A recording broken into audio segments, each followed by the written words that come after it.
How you doing today? We're going to start out with the card Temperance. This is the goddess Iris. You see irises growing at her feet here. You see the rainbow. It's pretty beautiful, which is a representation of the bridge between heaven and hell in this card.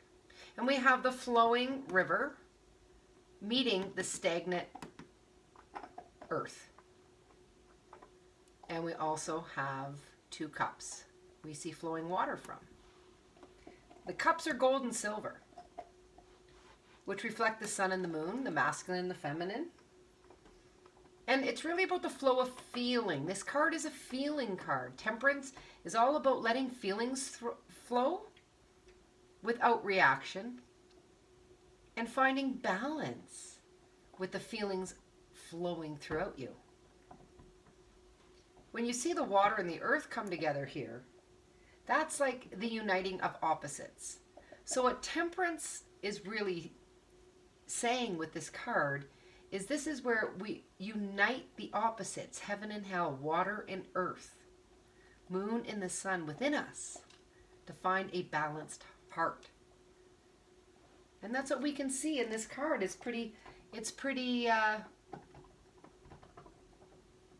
And that's what we can see in this card. It's pretty clear. It's a beautiful, positive card. So when you find Temperance in a spread, it implies the flow of feeling in a relationship, in a situation. Okay? The goddess Iris, she was the guardian of the rainbow. So this card represents a potential for harmony and cooperation, resulting in good relationships, good situations, good outcomes, a happy marriage maybe. When the Fool means Temperance, he's gone through those lessons he just learned through the Lovers and the god of Aries, right? The Chariot, the two great life lessons of love and anger. And here he's going through the moral lesson of allowing feeling to flow through him without reaction. When the Fool met Justice in our last card and had a lot of reflection on judgment and thought, right? Here he learns to sit in the feelings that he may not enjoy, but he has to accept. Feelings need to flow day in and day out. Good or bad, no reaction, with patience. The card Temperance teaches us that everything continues to flow and change. The opposites within us have to stop dueling against one another.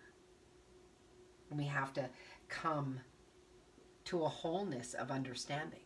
We saw the Fool go through those first two big life lessons with love of the Lovers and the aggression of the Chariot.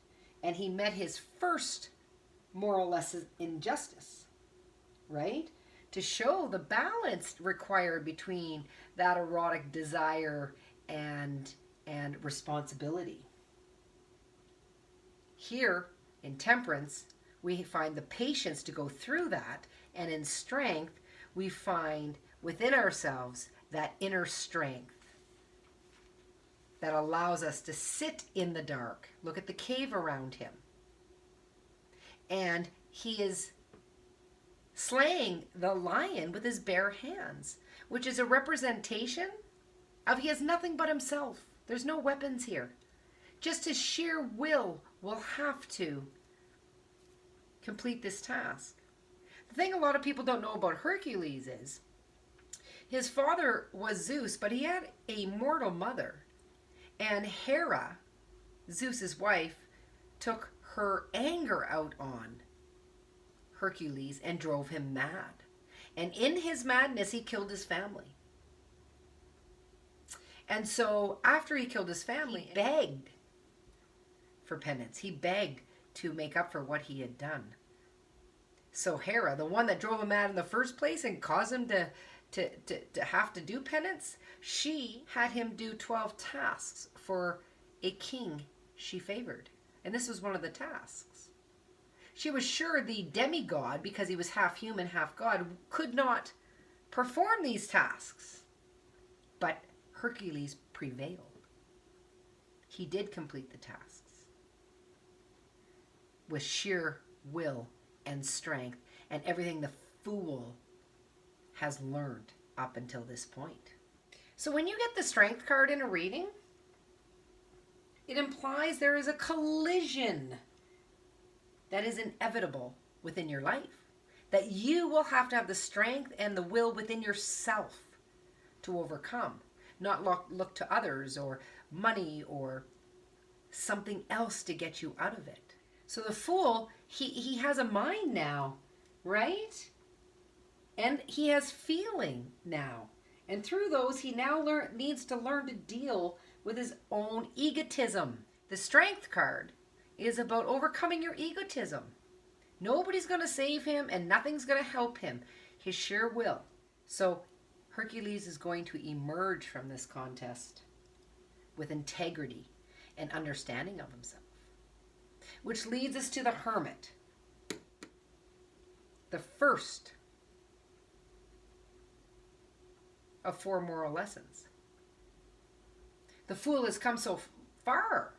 He's done so much. Yet, if you look at the hermit card, this is a older man, right? So again, when I talked at the beginning, we were going to take the fool from the beginning to the end of life. So we're getting up there in age, right? That doesn't mean these cards are about age. It's just reflecting what you learn as the fool goes through life. The last of the 4 moral lessons. Hercules has gone through finding justice and balance, patience in his feelings, and the strength to only rely upon himself and not anything else. Get out of the egoic brain. He's victorious. But somehow in the hermit, it doesn't look like he's victorious. Because once the fool has passed through here and is on the 4th moral lesson, the hermit represents, in our lifetime, older age. This is where we meet Kronos. And his father was Uranus and his mother was Gaia, the earth. And they came together and as Kronos, the father of time. So he is known as a Titan, which is bigger than a god. The Titans come to earth first, then they gave birth to gods, and then the gods gave birth to demigods, and so forth. So Kronos' hand, we see a lamp, which is to represent the insight and the understanding from the cosmos he brings. He is the father of earth, father of time, but also the father of earth. So the lamp represents his wisdom. Up here, you don't see it well in the card. It's very, very hard to see, but it's a crow on his shoulder. Because the crow represented in Greek mythology the spirit of an old king, which means the old is gone. The fool has gone so far through his life, and all this wisdom and experience has made him who he is, and yet still, he's old. And he has to make way for something new. So it doesn't matter what he accomplished. He has to give in to the fact that even though he created time, it's got his number. And that's what the hermit's really about. Even though he created the rules of time for the mortals, he can't accept them as the hermit. The scythe in his hand represents the cycles of time. Right? When you see Kronos come up in a reading, this is a time of loneliness, withdrawal, extroverted activities. You need to go away from your life and look at what you've accomplished. And that is a bittersweet pill. Because as much as you've accomplished so much and come so far, it doesn't seem to matter. Because the new generations are coming up and erasing you. You are mortal. You're going to die.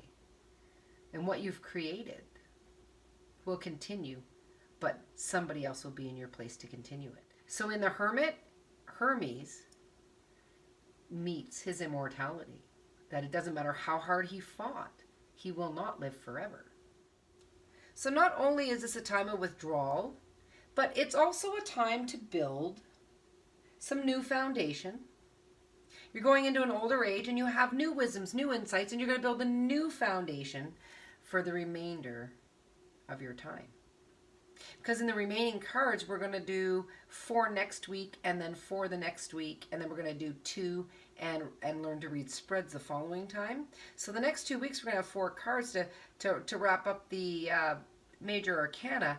And what you're going to see is the transition of the Fool's process through getting old, letting go, going through death, and then rebirth. Okay, guys, that's what I got for you today. And as always, like, subscribe, and share with anybody you know that wants to learn to read the tarot intuitively. And you can follow me at Kimberly Dawn Empath or join my Facebook group, All Things Afterlife. And we'll see you soon with 4 cards. All right? Have a great day, guys. Bye-bye.